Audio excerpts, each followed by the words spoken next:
How you guys doing today? It's Anthony Gangi. Welcome to another episode of Tier Talk. Hey guys, great discussion today. We're going to talk about how policies should be built around people and not just around problems. And this comes from my book, it's an ebook right now called Warden's Wisdom, 100 Subtle Lessons in Prison Leadership. This book is available right now for download on Amazon. So hopefully if you guys have Kindle or any ebook format, I believe. And I have other books on Amazon as well. Some are in soft cover. And I also have books published by Blue 360 Media. So if you get a chance, you could check out their website as well. But this is going to be a great discussion. As mentioned, we're going to talk about the importance about building policy around the people who have to commit to the work that must be done, the people that are trusted to do it. And I think it's going to be a great discussion. My guest today is going to be Russ Hamilton, or should I say, author Russ Hamilton. Let me get him on. What up, Russ?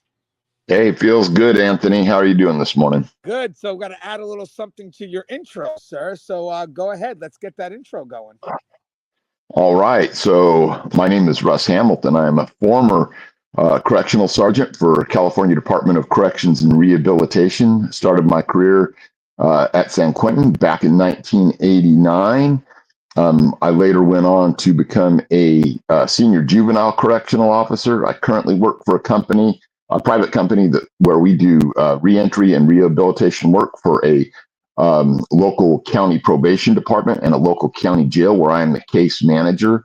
I am also the founder of Keepers of Chaos, where we do mentorship as well as camaraderie, content, history training, all on Keepers of Chaos with a K on Facebook.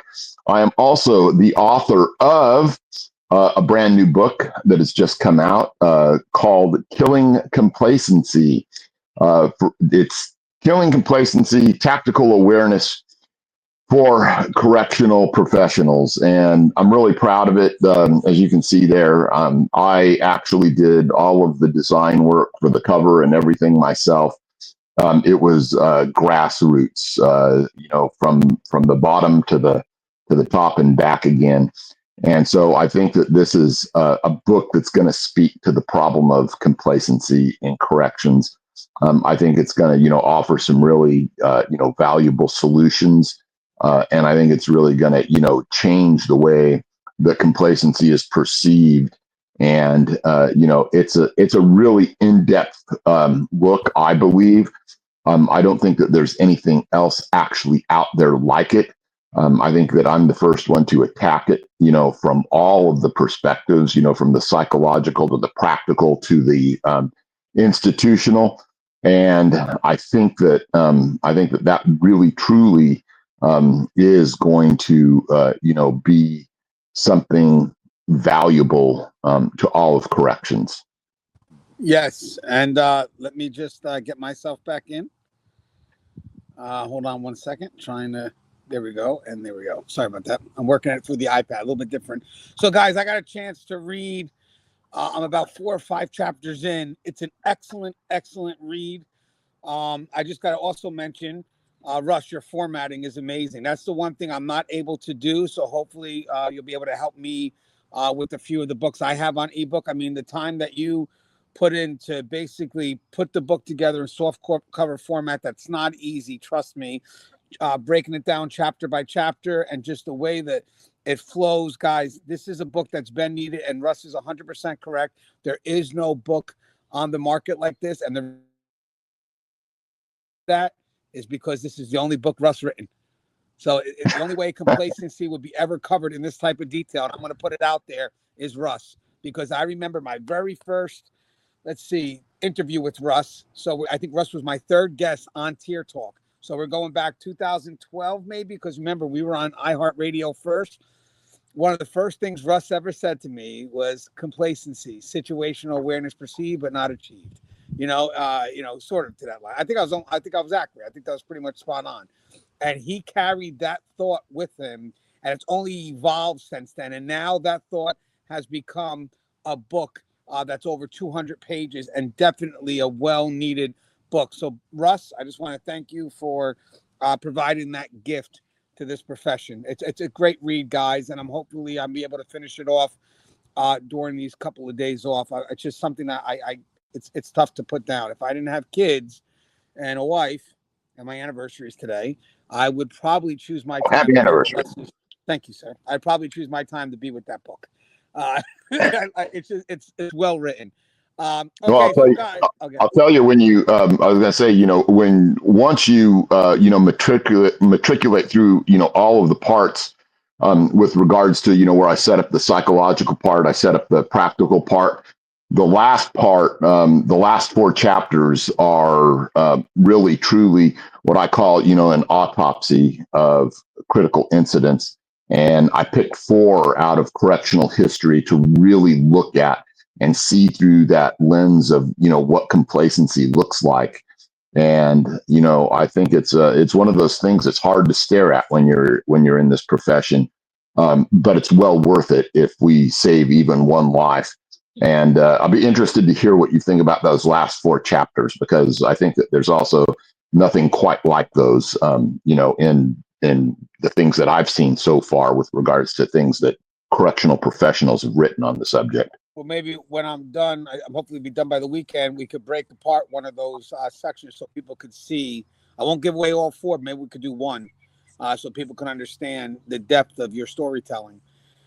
Okay, guys, so we're going to do it. The topic today is, again, about building policies around people. I don't want to make this controversial, but I want to make it informative, which means we are going to be truthful. And truth is not controversy. Truth is truth. So with that said, I'm going to read from the passage that I have, and then we're going to break it. It's going to be broken down in different sections, and then I'll toss Russ a few questions, for Russ and myself to answer that relate to the material. And guys, I just want people to know, again, this is just for us to learn from each other, because I don't want to have this be an attack session. It's crazy how policy, which we should be working together on, turns out to be controversial because it's just, well, management does it this way because they don't care. And, maybe frontline just doesn't understand what we're trying to accomplish. Okay, well, now, instead of running away from that, why don't we try to see what those concerns are? And I think this passage in the book, again, Warden's Wisdom covers it,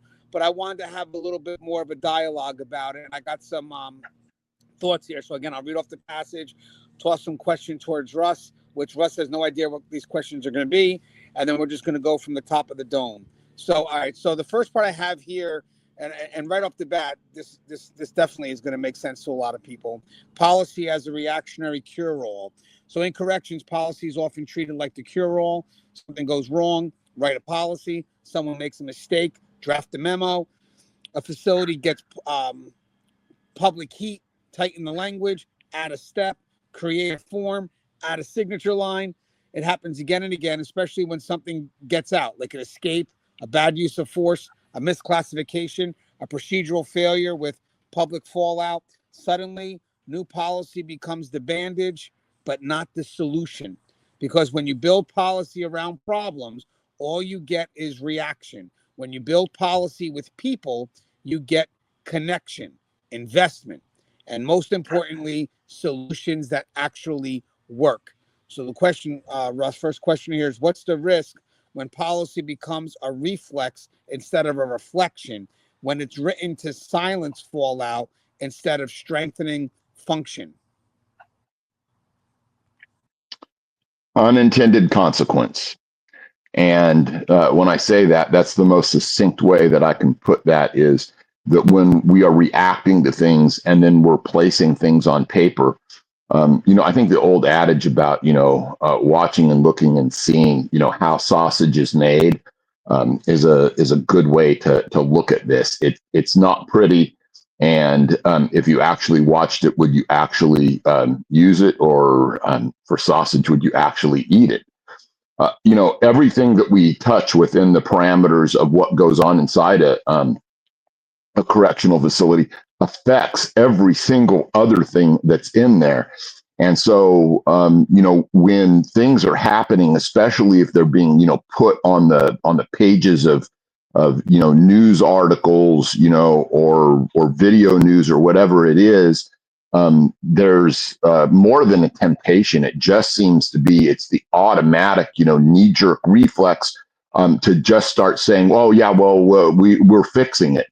So my question is well, why are we fixing it? Why was what we had before not already part of the solution? Why could we not envision what was perhaps going to happen? Or the other thing that kind of tends to happen is then we start looking for a way to to blame the people that were there. And the way that I always like to see it is why are we blaming them if we didn't give them better tools, better solutions, better training, and all of that? So I think that just knee-jerk reactions actually often make things worse. We need to have, and this is actually part of the solution, that we need to actually do these things. We need to review, and we need to see if policy was lacking. But too often we're not actually asking that part. We're just saying, oh, we're going to apply new policies and that's going to cure everything. And that's absolute bullshit. So I think I'll leave it at that. No, you're right. And I want to add something. I like how this question kind of mentions like the difference between reactionary and reflection. I know like sometimes if there is a concern that happens in the facility, a lot of people are going to automatically go to how does this make me look, if you're the leader probably, or us look, and probably on a lesser scale, how does the facility look? Unfortunately, you do have a lot of people in leadership that's more about vanity than they are about what's right. So I'm assuming if they're in a leadership position and something negative happens in the facility, there could be a lot of leadership that's going to say, well, how does this make me look? Or if there's a team, how does it make maybe us look at the top? Or again, I would like to think, how does it make the facility look would be a question, but it's not the first question that needs to be answered, because then you're going to be building things based on vanity. That's where a lot of these policies actually come from. A lot of these policies actually are built on perception, and it's very reactionary. And you can tell it's very reactionary because there's no depth to what's being done. I mean, there'll be quick write-ups to separate, what they believe the concern is to protect themselves. It's like, oh, we had this issue. Okay, let's write up the staff that were involved, and let's go ahead to get. Well, what's the write-up for right now? We have no idea, why this happened or what happened. We haven't yet to talk to staff. Well, let me separate myself from the issue so I don't get entangled in this mess. Well, you're leadership. You're part of it. You don't just go right away to separate yourself, because that's always going to be a vanity thing. And then the problem is, if you decide to build policy based on that, the policy is going to be seen as, one, yes, reactionary, but two, weaponized. It gets to feel that the policy is being used to weaponize, because now you're going to create this policy in an effort to kind of punish staff and protect yourself. So I think I love the question reactionary and reflection, because reactionary for me is rooted in vanity, people that want to protect face. And then obviously the reflection would be a good leader saying, what happened? Let's sit down, let's figure it out. And if we have to make any changes, let's make sure we're making changes that actually matter, and not changes that are just really superficial based on how we look. Does that make sense, Russ? Yeah, I think that just trying to examine it, and we're removed from any particular incident that we're talking about right now, which I think is good, because I think that people, when they're actually starting to try and deal with those things, they feel so much pressure that they lose their intentional outlook about what this policy is going to do. I think we really have to be able to frame things inside our head in a way that we can at least try and attempt to decipher what those unintended consequences might be. Yeah, and I just like to say, like, guys, I mean, I get that it does matter how the facility looks, because you also, as management, have to manage the reputation of the facility as well. But I don't think that's the first question you should be asking. And I definitely don't think a question you should ask is, how does this make me look? I really don't think that's relevant at all. But I do think eventually you can ask, how will this make the facility look, once you're implementing things that are good, and actually more depth than just doing stuff based on vanity and just surface level changes because you're just more worried about, protecting your image. Because if the first question I've seen leadership, unfortunately, ask, how will this make the facility look, because they know they're leading it. So the question is not really based on any good intent.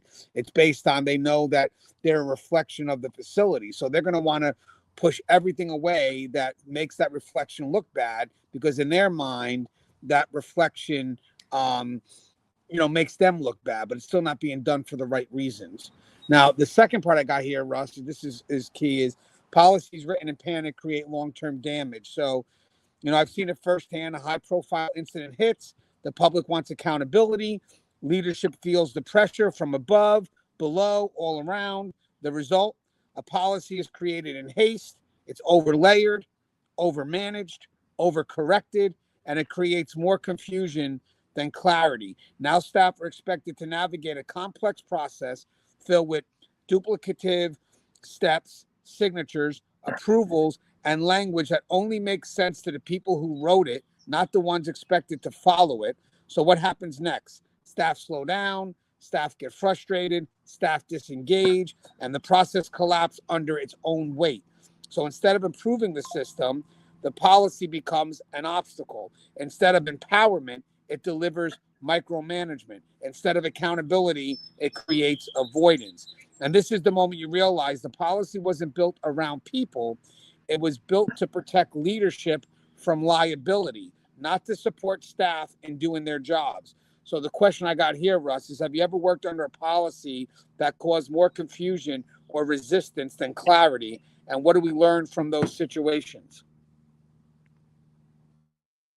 Yeah, I think that there's a lot of policies out there that are really more just, speed bumps. They actually, impede the efficiency of some things that are going on. But sometimes policies are just, bolstered and put out there in a way because it's being used as a management tool rather than an operational tool. And I think that, one of those things is just for instance, we had a policy within our post orders that was about, the number of searches that we had to do of lockers or cells or whatever that we were doing on that particular day. And so the policy is designed to have people, do a minimum amount of searching. But what actually happens is they fall to that minimum level and they don't do anything but the type of searches that are prescribed, right? So if you have to do a certain number of lockers, you have to do a certain number of cells, and then people are in a rush to get that done. And then, maybe at the end of the day, you don't actually have enough to do. And then what it does is it also it puts a constraint on the people who, I will say this, are gifted at doing this type of thing, because instead of allowing those people to the time necessary to set things up to be able to actually do an intervention, or actually get some contraband, or as I like to put it is, I always taught people how to find. I didn't teach them how to search. And so policies like that just end up interfering. Now, I understand that they're trying to impact the operations, but they're doing it by trying to manage personnel. And that's two different things, in my opinion. Yeah, I agree. And Russ, I want to mention something here because you're covering a lot. I know as you start to move up, especially when decisions start to move up, the higher lever goes, the more the decisions do relate to liability than actual tactical enforcement. And that's why you really want to be able to balance both. But you really want a lot of those decisions made at the front line. I'm not saying they don't think with liability in mind, but they're not so overwhelmed by liability where there's, the possibility of so many what ifs that actually get in the way of making a real good decision. That's why you really want to be able to get those decisions done at the lower end and defend the intent at the higher end, as opposed to having those decisions made at the higher end, because then we may not have any excuses as to why, all these different areas weren't covered. And I will tell you one thing, when it comes to liability, and again, I don't know if it kind of relates to vanity as well. But policy, you can get people that are in leadership that hate that just are afraid of getting sued. And what they do is when something does happen, they immediately slam down policies, and not in an effort to course correct, but an effort to alleviate all liability. And the problem is you do wind up getting policies that are extremely uh, they wind up being policies that micromanage, overcorrect, purely built on reactionary purposes, because in the end, it was built on just liability and not built on what's practical. It also eliminates discretion in the long run, because it winds up eliminating the discretion that's needed for frontline to do their job. So I think in my mind, when it says here, have you ever worked under a policy that caused more confusion or resistance? I'm going to say 100% yes, if it was built in reaction to a concern that the leadership who put the policy together was more concerned about the lawsuit of the incident, not knowing. And here's another thing: incidents are going to happen. Sometimes, someone gets the best of the system. It happens. And sometimes it also could be just situational. You got to make sure that if you are developing a policy, you have to ask yourself, is this policy really needed? Or is there something that, maybe was a one-off that we could just do a course correct without pushing this policy out? Because sometimes when you push a policy out, that is really should be more of a course correction, you wind up actually interfering with the people that are doing the job right every day. Because now the problem is you may be micromanaging an effort that may just require just a reminder, or may just require just a quick course correction. Does that make sense for us? Yeah, and like I say, when I bring it back to the way I think about it is the purpose of policy and procedure is operational, not personnel management issue, in my opinion. And I just think that that's the simplest way to look at it. There's a difference between the training a person gets about policy and procedure versus how you go about writing that. Yeah, I 100%. And that's why I said, like, if you build policy around problems and not really around the people, then you're actually eliminating the people that should be considered in that perspective. If I have an issue and I believe that, wow, could this issue happen again? Maybe, maybe not. Where was the slip up? I may not be so quick to write a policy or procedure. I may just go find out what happened and then go ahead and push it to my people to make sure we don't have it happen again. Because as I said, policy can, in an effort to overcorrect, could make it one, more difficult, two, slow it down. Imagine you start adding policies that just have multiple layers of signatures because you want to, protect whatever it is. And at the end of the day, well, every signature is micromanagement, and then it just slows the process down when it was working. I mean, granted, nothing's foolproof, and you could always address that concern maybe. But when you're looking at revamping something whole all over again because of one concern, you got to be careful, because in an effort to overcorrect, you're going to wind up either micromanaging, creating greater liability, or just taking away the power from your staff to do the job. Because the first thing that overcorrection does is eliminates discretion from the tactical side. I believe so. So I got this one next. This is important. Frontline inclusion isn't optional, it's essential. So let me be clear. Frontline staff must be involved in the creation of policy, not just its implementation. Too many policies are written at the top and pushed downward, expecting staff to just figure out how to make it work. But those staff know the flow. They know where human error creeps in. They know which steps are realistic and which ones aren't. Policies without their input are policies built on assumptions, and assumptions in correctional settings are dangerous. When you bring the right people to the table from the start, you identify gaps before they're built in. You understand. That's key. I just want to repeat that. You identify gaps before they're built in. That's extremely important, because if you got worn policies and they're developed in silos, then people have to manage that shit in the floor. Yeah, that is an impossibility when you're trying to just solve a problem and everybody else is more focused on where their role is. It's like, guys, this should have been discovered prior to all this shit happening on the floor. You understand the pace and pressure of the work. You create layers of safety without overburdening the process, and you anticipate human error and design systems that account for it. More importantly, you build ownership, because you can't get, technically, guys, you really can't get buy-in on the back end of a policy. It's buy-in comes in the creation of the policy, not in the implementation. All right, staff who are part of the how will take more pride in the what. They'll understand why it matters and be more invested in seeing it through. Now, Russ, the question I got here for us is, what changes when frontline staff are genuinely involved in policy development, and what message does it send when they're not?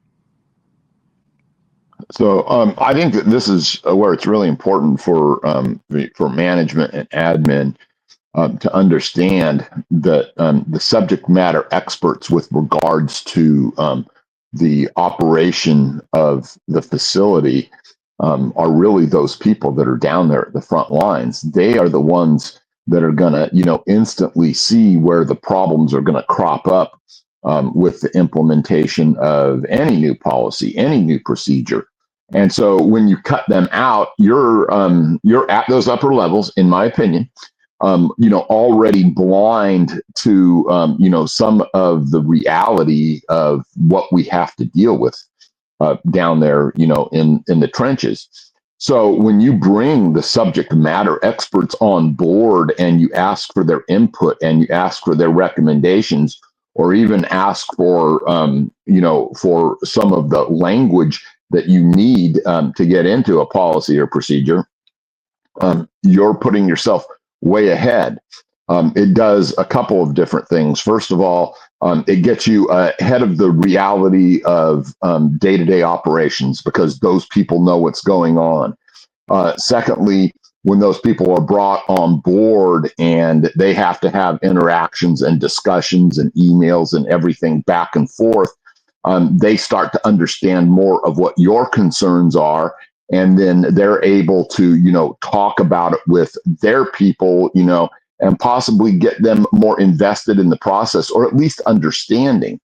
And the third and final thing, kind of just the same thing is it puts them into a position where they feel that their efforts with regards to writing that, they want it to be successful. So they're going to put in more and better effort, and they're going to seek to, spread that, investment in bringing people on board that go, okay, yes, not the most pleasant thing that we're going to do, but there is a reason that we have to bring this on board. And so those are all win-wins. Top-down management and micromanagement, not viable ways to do business inside of corrections, in my opinion. Yeah, and Russ, I got two thoughts I want to add here. I'd love to get your thoughts on. So I'll go with my first thought. So when you have concerns in real time, you're hoping that there's been partnerships with all the different departments that will be involved in addressing that concern, because corrections is a house that has many components, and we're all working together to solve it. And safety and security, I would say, is foundational. But when we're working in partnership with the other departments, you'll also notice that safety and security also is a service function. And what I mean by that is it's always the primary, don't get me wrong, but it cannot be used as an excuse not to support the other departments that may need things, medical or mental health, classification, whatever the role is. We do have primary functions, but sometimes those primary functions that we're the experts in also are service functions to help the other department move forward, not to be an obstacle to them. So, it sucks when we only see the facility departments within their primary functions and then define the importance based on how we view those primary functions. So, safety and security, of course, that's foundational, of course, and that's probably going to be the primary function. But that doesn't mean that everyone else that has a service becomes less important. It means that they understand where their position is, but we also understand where ours is. And our effort is to try our best to move things forward, because this is what's expected of us. This is how we build trust among each other. And this is how we work together to resolve whatever the mission is, whatever it is that we're trying to accomplish. So I wanted to get that out first. And I wanted to add something else to this thought, Russ, that I want to get your opinion on. Then I have a second thought with this, because this is important to me. With that said, what I tend to do is if there's a concern that happens in the prison, and now at the administrative level, I mean, obviously we have a lot of discretion because you are dealing with things in real time. So I love to delegate the what, but I love the how to be figured out further down the line. But with that said, we do come up with unique situations. So what I would love is when there's a partnership where they're able to understand, even if the situation is unique, they understand what the primary resolution needs to be, but they also understand who is ultimately responsible for that primary resolution. So therefore, if I'm trying to resolve a matter, I'm not worried about who's right or who's wrong, but rather, what are we trying to solve? And basically, who do I feel based on what we're trying to resolve is my best expert? Who is it that I need to carry the ball, because then we will be the support function for them.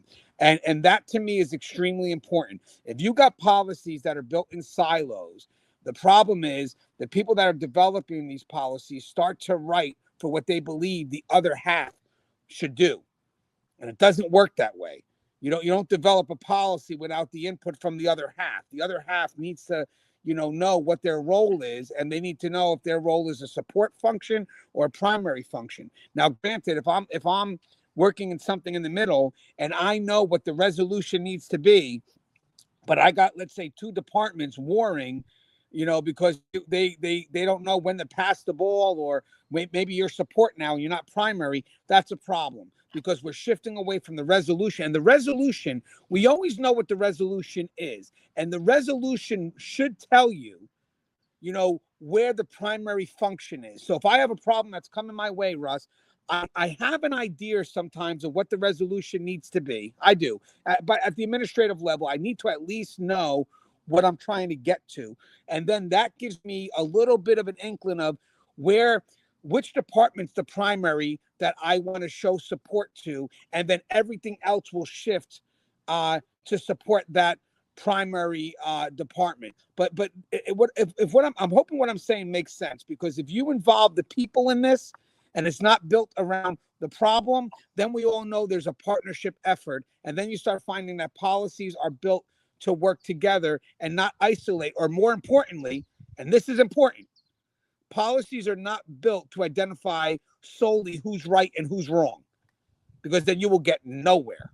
Policies should be built in a unified effort to help people do their job, and not to be utilized to say policy says this and you're wrong. Does that make sense? Yeah. One of the things that you have to do is you have to reach out to who all the affected partners are going to be in any given policy, procedure, what have you. And so bringing them on board is always essential. And I think that the other thing too is you always have to be ready to shift what your thoughts about the subject may be, because if we invest ourselves in assumptions, and usually we have a good sense, because we tend to be, subject matter experts. We have, or at least a lot of us, have a real depth of experience and understand things. But sometimes we can use that to our own blindness and not really truly understand. And then we can start to make assumptions and get things in motion, and we may never discover until it's too late some of the problems that we may be creating. So it's always good to get as much input as possible to help bring those blinders down, because it can be one of those things. I talk in my book a little bit about the complacency of success. You do a lot of things and you're going along and you're successful, and then you start to blind yourself and you assume way more knowledge, understanding, and experience than you actually have, because some new facet will come along and destroy that for you if you're not careful. Yeah, well said, Russ. And I have one more part of this one that I want to go through. Sorry, I didn't realize how connected I was to this one. By the way, I don't really look at the questions much either. I have them sent my way, and I put them up, and I just trust me and Russ to figure it out, because that's what we like to do. We like to figure it out on the fly. Plus, I also like to try to build from what Russ says as much as Russ tries to hopefully build from what I say. I have one more thing I want to add to this part. I posted this up the other day, and I think this is in this book. Yeah, it is. It's in this book. It's in this one. The importance of mid-level managers in this process. I think people may not realize that the pressure from mid-level managers is extremely intense, because they are the ones that are dealing directly with the expectations from above and the needs from below. So they have to balance out this language of want and need and still be seen effective, especially when outcomes aren't in their control both ways. Push down something, I could try with frontline, and push up something, and I could try to get management to listen, but there's this intense pressure. And if you don't keep them involved in the process, if you don't keep them, invested, if you don't keep them engaged, if you don't get their input because they know how shit works in real time, you're losing out on one very important part of any policy before it gets pushed down, is buy-in. Your middle managers are the ones that must help us create buy-in. And you cannot do them if you leave them out of the process. As I've grown up in this business and now I've moved to the management level, everybody has an important role. This is not to compare and contrast, but just to put in this in the context here, middle management is so essential for keeping staff motivated, especially when you're trying to implement something or change something. It is very important that they are involved in that process from the beginning and not from the back, because you cannot expect, if I had a meeting with Russ and I tell Russ, this is how I want it done on the back end of creating something, there's no investment from Russ. Russ is not connected to it. He's no different than the front line that has to implement it. But if I went back and say, hey, Russ, listen, we got this going on. I need your help in problem solving this. What do you got for me? And I trust, because I know Russ is going to give me solutions. He's going to give me not excuses. He's going to give me justifications. If something can't work, he'll let me know. But I can trust Russ because he gives me his exhausted effort. Then 100%, when we create something and I give it to Russ now to carry out, Russ is going to get me what I need the most, which is what management forgets. I need buy-in. I need engagement. And Russ is not only going to get me what I need, Russ is going to get me the people to want to do it. Don't eliminate that step. And I wanted to get your opinion on that, Russ, with mid-level managers. Yeah, they're the ones. See, I find that there tends to be two types of the mid-level managers. The ones that do that successfully, and they really want to make the policy procedure succeed, because there's value in that. And those that want to be already the upper level managers who want to feel divorced from the process and be able to issue edicts and fiats. So, it's easy to figure out which of those two models is more likely to gain not just the respect, but the effort from those people, closer to the actual trenches. Yeah, I love that distinction. So maybe you could explore that a little bit more, because I know exactly what you're getting at. Can you, maybe quickly explore those differences between the ones that are motivated for the people, but the ones that have a further agenda? Yeah, and it's not anything really all that deep. We're all on our individual journeys, and yet somehow we have to bring that together to mesh and form teams or partnerships along the way. Sometimes for a day, sometimes for a decade. So there's some people that are on their journey for the sake of their journey alone, and they can get very tunnel visioned in, very focused on what their career is and the stops they need to make along the way, and they really kind of don't have a vision or an empathy with regards to those other silos, if you will. You brought that word up a little while ago. And so they're just kind of, they're not as bought in to a good process as they are their process. And I think that's the most distinct way that I can put it. Yeah, I want to mention something just to partner up with that real quick. Sometimes we all face pressures, and I think, yeah, maybe in leadership you could face those urgency pressures, time, vanity, all that other BS. And sometimes when you go to push something, you may not realize, but you're pushing it out of convenience. Leadership has to be aware that that could be affecting you. And then you may have someone from that mid-level come up and say, hey, Gans, this ain't right. You got to do it this way. And that's a wake-up call that you may need, because you could be, unfortunately, going through some pressure that you don't even realize is making you make decisions that really aren't the best. It could happen, guys, because your focus could shift from what's best to that urgency, and then you sacrifice the important. I get corrected all the time. I may get some pressure to do something, and it just becomes this huge exhaustive measure, and now I'm looking not to so much resolve it, but to end this whole debacle. And I have to be able to identify that shift, by the way. I don't always identify it sometimes. Sometimes the pressure of me trying to solve a matter, if it becomes so excessive and so exhaustive, I may not be realizing that. Am I solving it, or am I trying to end this interaction, or just this back and forth? And sometimes I may say something to my people, but I always they know me enough that it's not about my ego for me. So when I send something, I always usually send it down as a suggestion, which gives them the chance to go ahead and maybe course correct me. And I'm good with that. I'm good with that. There are certain times where, yeah, you know what, that is a better decision. Run with that. And I love the fact that my staff will tell me that. I get it all the time. And it's okay. No one in leadership is perfect. So I want my staff to tell me. So I get course corrected. And sometimes, it makes better sense, or sometimes it doesn't. But, I will respect what's coming my way, and I will consider it. And I would say about 85% of the time, the course correct on me is needed. The course correct on me is needed because I'm not out there in real time. And also sometimes, as I said, the pressure that I'm facing, which they may not be, could wind up pushing me into an area that blinds me from what the real solution is. So I think I don't think we've ever discussed that before, but the pressure to resolve a matter could easily shift to a pressure to end the matter. And I think that's something that's interesting. Anything on that, Russ, before we go to the next part? Or No, I think that's about it. all right, cool. That was pretty cool, right?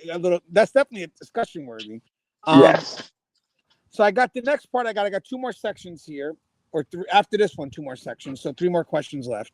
The difference between policy and procedure matter. I wanted to put that in there. So one of the biggest mistakes administrators make is confusing policy with procedure. Policy is the what, procedure is the how. This is very elementary, I guess. Yeah. Policy sets the expectation. Procedure describes the path. But here's where it gets tricky. Policy is fixed. Procedure should flex. In real time, frontline staff are navigating situations that evolve by the second.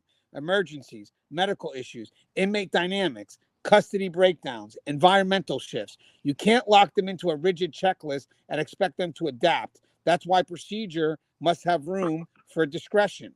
The more micromanaged your procedures are, the less confident your staff become in their ability to think, decide, and act. They freeze up. They fear making a mistake. And in the process, the work suffers. So as an administrator, you have to ensure your policies allow for discretion within the bounds of the expected outcome. A deviation in how something is done is not a violation of policy if the intended outcome is still achieved and the process used to get there was reasonable and rooted in professional judgment. That's what it means to build policies around people, not around fear. So again, we talked about vanity and liability. So my question for Russ is, hold on. What's your favorite breakfast cereal? No, I'm kidding. Why is it important for leaders to clarify the difference between fixed expectations and flexible execution? And how does that affect staff's confidence? So I think the best way to look at this, and I know this is going to be a little bit generalized, but if you think about policy and procedure as strategy and tactics, you kind of understand it a little bit better. The policy is always to carry out, let's say, a transport of an inmate in as safe a manner as possible, within a certain structure, framework, and parameters. At the procedural level, and these things intertwine and interweave and interlap a lot. But sometimes with the policy and procedure, you have to be flexible, because if you weren't, you could impact life and safety. Me and a partner of mine, we responded to a incident that was going on in the yard, and we had one inmate beating another inmate, and it was so severe, and he had kicked this individual in the face so many times, that there was absolutely no way to identify him via his picture going out the gate. And policy says you will identify him according to the picture, and there was no way that this was going to happen. And so I took it upon myself to testify, to say, not testify, but to identify and say, yes, this is inmate Smith. And the way that I identified him, and I put in my report later, was that I identified him based on the tattoo on his back and the fact that he had inmate Smith's picture in or identification upon his person in his right front pocket. And so what did I do there? Yes, I absolutely complied with policy, but I did, however, deviate from procedure. And so you have to understand that not everything can be written into procedure. Not everything. But so let me put this another way. You can't write everything into procedure, but the spirit of what happens in the procedure can be contained in the policy. And so I think that that's something that we have to recognize and be willing to be flexible about and be ready to execute when things outside the norm happen. I think that makes sense. No, it does. And the only thing I want to add on this, and the reason why I thought of this part is, so obviously as a supervisor, as management, you're not always going to make the most popular decision. And I think sometimes even frontline could weaponize policy against management, especially or supervisors, especially if there's an effort to utilize discretion in doing what's correct and not based on emotion. So let's stick to that, because I'll give a scenario, just very general, and whether I live through it or not, it is what it is, because I really can't talk a lot about what I do just yet on a specific level, but this does matter in regards to the generalized topic. So there was a time where there was a negative interaction, not personal, not disrespectful, just a negative interaction between a custody member and a visitor. Not the end of the world. There was no threats, just a disagreement. And I got called by the supervisor because the supervisor wanted to address it, but they knew that the officer had a better connection with the let's say the major. So they thought that it would be it'd be a little bit more challenging, and they asked for my help on this. And this sergeant, when they were an officer, when I was a sergeant, this when he was an officer would do anything for me, and I wanted to help him. This person was stand up. He just didn't want to get involved in whatever this eventual back and forth was going to be. But he knew the right decision was, you got to let the visit happen. But that the officer and this visitor had somehow made this a bit personal. And I understood he wasn't a weak supervisor. He was a strong supervisor, a great officer. But I understood the burden of having to deal with this extra bullshit when there's just, so much stuff that he has to accomplish. So what I did was I went downstairs, made it look like I didn't know, what was going on. I saw the visitor crying. I went to custody first, which I always do, and said, hey, what's going on, whatever it was. And they were talking about how she wasn't wearing the proper colors. I think she was wearing orange, which could be reflective of a Hoover Crip culture. And I said, yeah, but, we also have whites. We have stuff that we provide the visitor so they can go ahead and have their visit. So not thinking it would be that big of a deal, the officer turned and said, so you want me to go ahead and violate policy to make this visit happen when she's not wearing the proper clothing? And I said, well, wait a second. Tell me, where does it say in policy not for visits to happen? Because I haven't read that policy. So now remember, the policy end game is for visits to happen. So tell me, where I'm violating policy. And she goes, well, she came with the wrong set of, I said, but we have things to help us with that. Again, we have a change of clothes that we can give the individual. So where am I violating policy? So, and I said, and by the way, you may be confusing policy with discretion.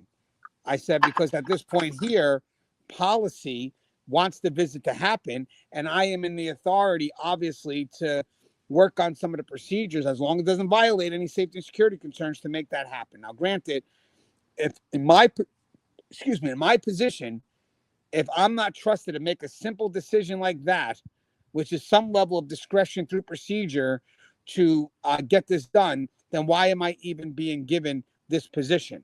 So the reason why I say this all to say is sometimes there could be people that genuinely confuse policy with procedure and think that any shift in procedure is a violation of policy, or sometimes, let me get this back, or sometimes they could be using that to go ahead and make us second guess our discretion. Because I'll guarantee you there could be supervisors or frontline supervisor that may go through that, where they're trying to make a decision and someone's going to come up that may have to do a little bit more work and say, well, if you do that, that's a violation of policy. And, if it's a procedural shift that makes sense, reasonable, and made with professional judgment, procedures should have that level of discretion.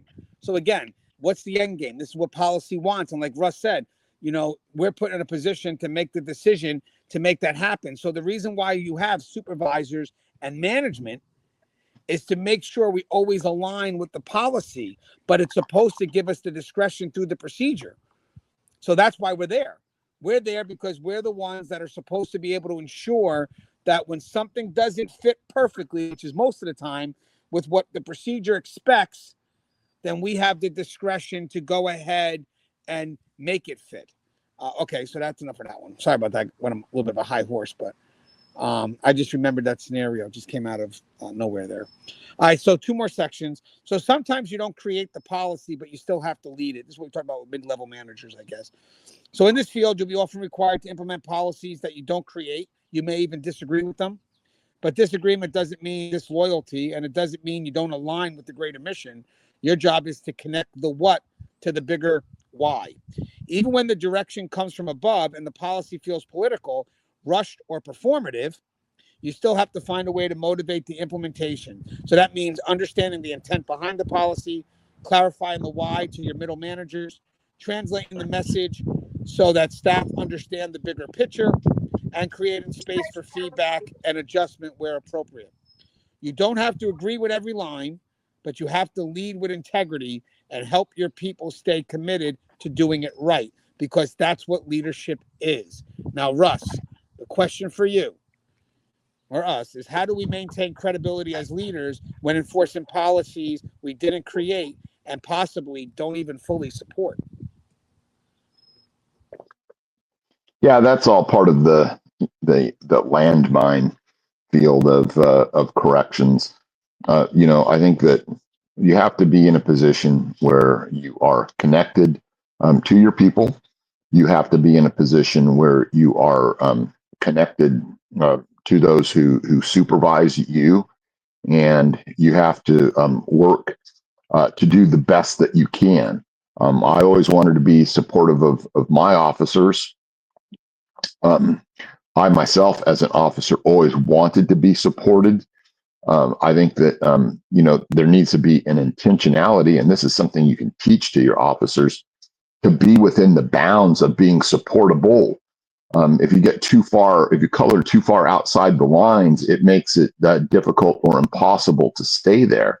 So training people how to stay within those lines and how to enforce things without putting others in a bad position is key. I think it all comes back down to, talking about, what it's like to watch sausage being made. After you watch the process, it may not be as palatable as you imagined it to be. So I think that's where I stand on it. I think you ruined sausage for me for the rest of my life. I actually like sausage, Russ. Um, I think we kind of covered this before anyway. But the only thing I would have to say is, even in management, I think even as mid-level managers, you'll realize pretty quick that you're not always going to be in agreement. But the goal is to always make sure you are still aligned. That's the biggest concern. The meetings after the meetings where there's a chance that that disagreement can turn into a misalignment, or we're just not aligned, and that's a problem.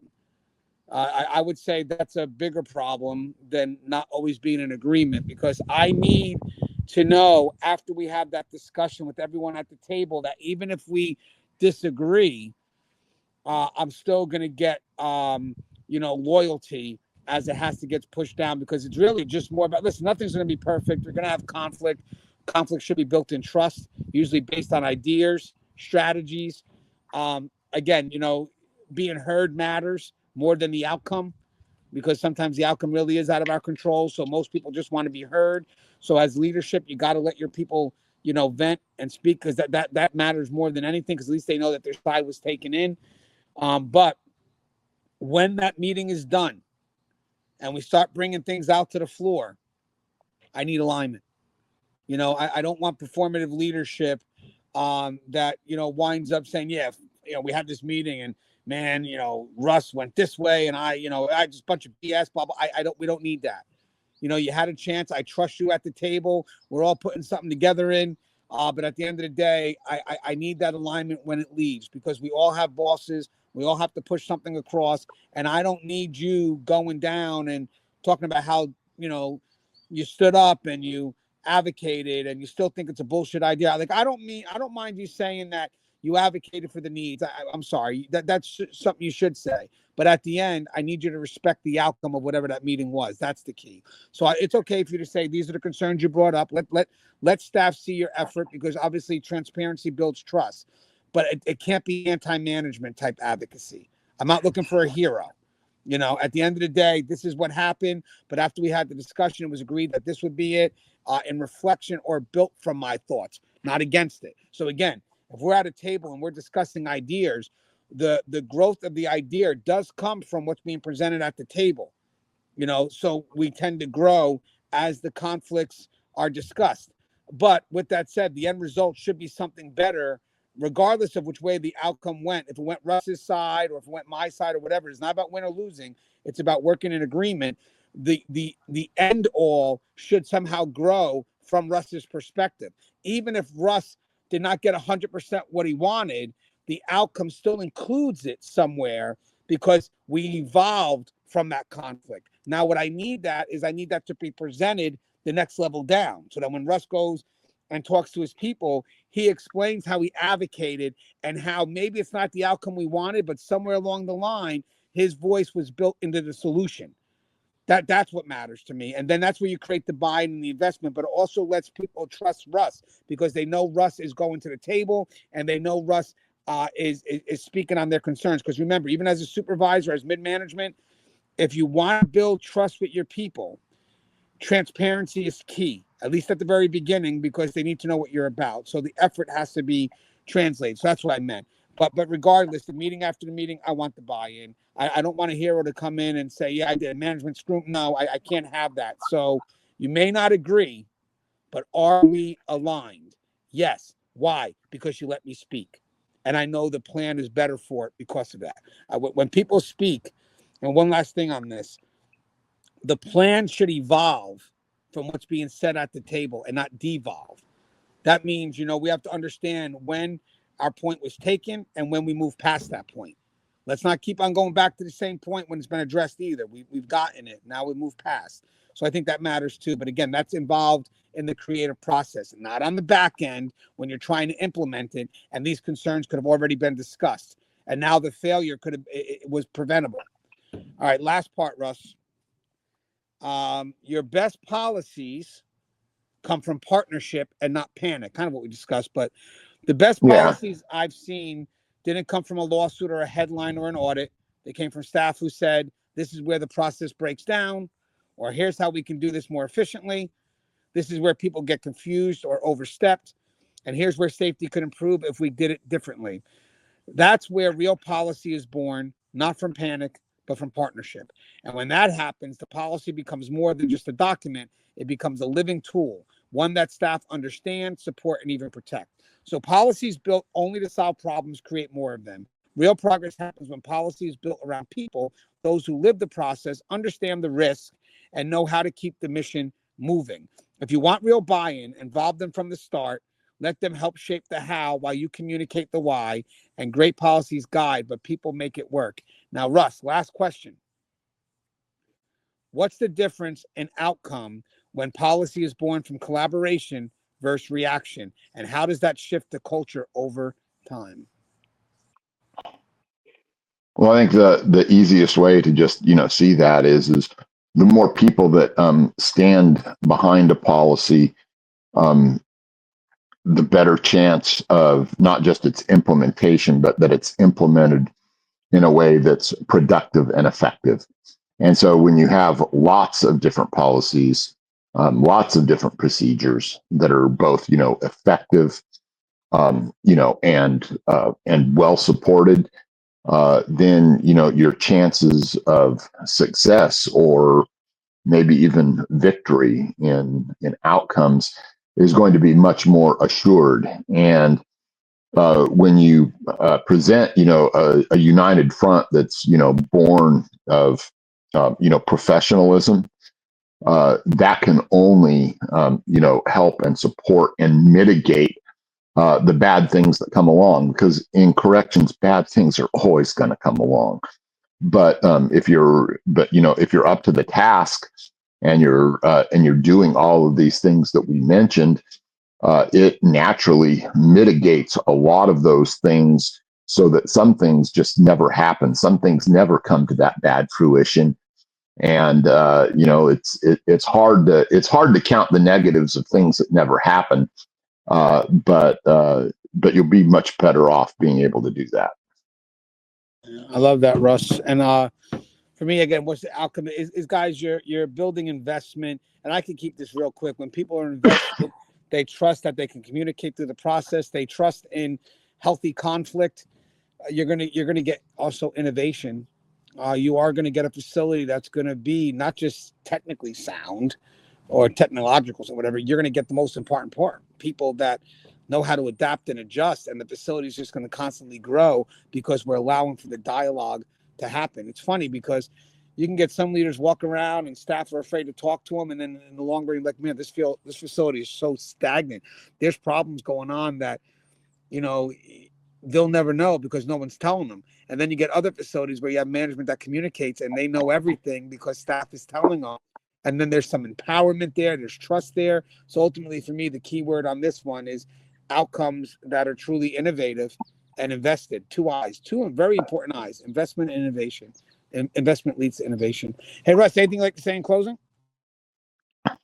Just like to say this has been a fun conversation. I hope everyone will take all of this under advisement and, work on those things, work on breaking down those silos, work on, reaching out, across the gaps, across the barriers, working with every division or department, and do things in an intentional manner. That's probably the best I've got. Yeah, and guys, don't forget, if we could recommend the books, we got Russ's book that's out in the market right now. Let me give you another picture of it. Here it is: Killing Complacency, Tactical Awareness for Correctional Professionals by Russ Hamilton. And these are the lessons that you need to learn to survive in this profession. And for today, I'm going to recommend this book, Warden's Wisdom. Guys, even if you're not in a leadership position, this book does create an understanding of what leadership should be doing or going through. And I think a book like this helps you better relate to management. I want to add one thing. We think, all because we're the step below, that we truly understand the decisions or the pressure that the people above are facing, and you don't, not until you're in the position. So books like this, what Russ provides, what I provide, because that book for complacency is great for me as a leader to remind myself what frontline could be going through, but also books on leadership. It's not just about leadership always understanding what frontline goes through. Why can't we also understand what they go through? There's a lot of good leaders out there that kind of get mixed in with just, admin, or my damn supervisor, but they're good, but there's pressures. And I think we need to try to understand both sides. I think that would make for a better system to work for or in. As always, guys, the show is Tear Talk. If you haven't, please subscribe, interact, engage, comment, hit that bell. Bell's going to notify you every time I post a video. Stay safe.